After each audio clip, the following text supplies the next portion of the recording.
চাওক যে আজি গুৰু জয়ন্তী আৰু গুৰু জয়ন্তীৰ দিনটোত ৰাজ্যৰ বিভিন্ন প্ৰান্তৰ সত্ৰ নামঘৰৰ সমান্তৰালকৈ দেখিবলৈ পোৱা গৈছে শংকৰদেৱ গুৰুজনাৰ পবিত্ৰ জন্মস্থান বটদ্ৰৱাটো পুৱাৰে পৰা এক আধ্যাত্মিক পৰিৱেশে বিৰাজ কৰিছে আৰু হৰি নামৰ গুণানুকীৰ্তনেৰে মুখৰিত হৈ পৰিছে চৌপাশ। আৰু এই মুহূৰ্তত যিহেতু আমি বটদ্ৰৱাত উপস্থিত আছোঁ, পুৱা ভাগতে আমি পৰিৱেশ ND24 দৰ্শকসকলক দেখুৱাইছোঁ। এনেদৰে দেখিবলৈ পোৱা গৈছে এয়া হৈছে পদশিলা আৰু পদশিলাত এনেদৰে হৰি নামৰ গুণানুকীৰ্তনেৰে মুখৰিত হৈ পৰিছে। আৰু এই মুহূৰ্তত আমি উল্লেখ কৰিছোঁ যে মহাপুৰুষ শংকৰদেৱ গুৰুজনাৰ 577 সংখ্যক যি গুৰু জন্ম জয়ন্তী, সেই গুৰু জন্ম জয়ন্তী মহোৎসৱ ভাগ উদুলি মুদুলি পৰিৱেশৰ মাজত আধ্যাত্মিক নীতি নিয়মৰ মাজেৰে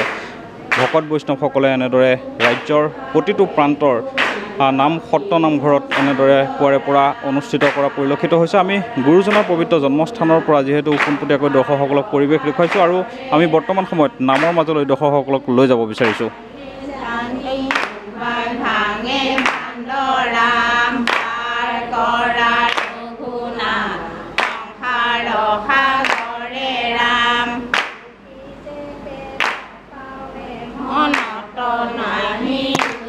ৰাম পাৰ কৰা ৰঘুনাথ সংসাৰ সাগৰে ৰাম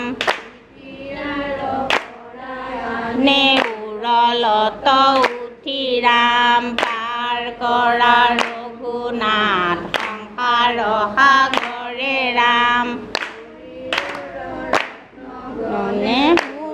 পহৰাই ৰাম পাৰ কৰা ৰঘুনাথ সংসাৰ সাগৰে ৰাম কাৰণ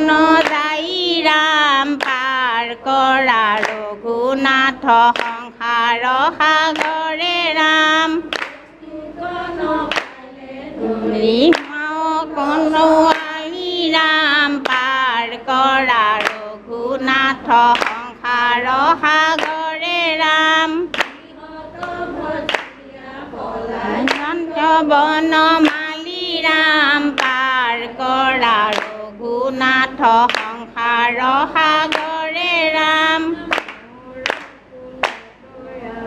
তুমি জগন্নাথ ৰাম পাৰ কৰা ৰঘুনাথ সংসাৰ সাগৰে ৰাম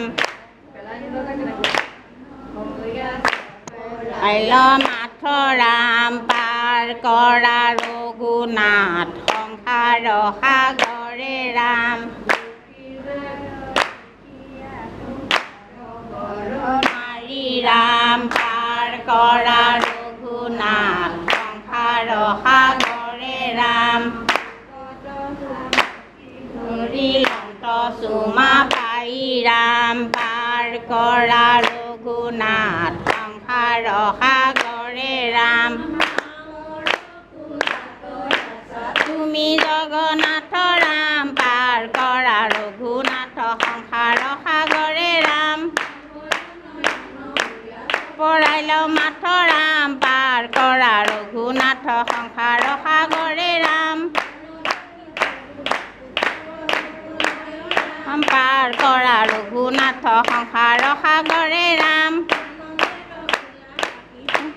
চাই ৰাম পাৰ কৰা ৰঘুনাথ সংসাৰ সাগৰে ৰাম মাৰি ৰাম পাৰ কৰা ৰঘুনাথ সংসাৰ সাগৰে ৰাম দন্ত চুমা পাই ৰাম পাৰ। এয়া হৈছে শংকৰদেৱ গুৰুজনাৰ পবিত্ৰ জন্মস্থানৰ পৰিৱেশ আৰু এনেদৰে দেখিবলৈ পোৱা গৈছে এক আধ্যাত্মিক পৰিৱেশৰ মাজেৰে গুৰুজনাৰ পবিত্ৰ জন্মস্থানত পুৱাৰে পৰা এনেদৰে হৰি নামৰ গুণানুকীৰ্তনেৰে শংকৰদেৱ গুৰুজনাৰ পবিত্ৰ জন্মস্থানত এক আধ্যাত্মিক পৰিৱেশৰ মাজত বিভিন্ন কাৰ্যসূচীৰে মহাপুৰুষ গুৰুজনাৰ যি জন্ম উৎসৱ উদযাপন কৰা পৰিলক্ষিত হৈছে।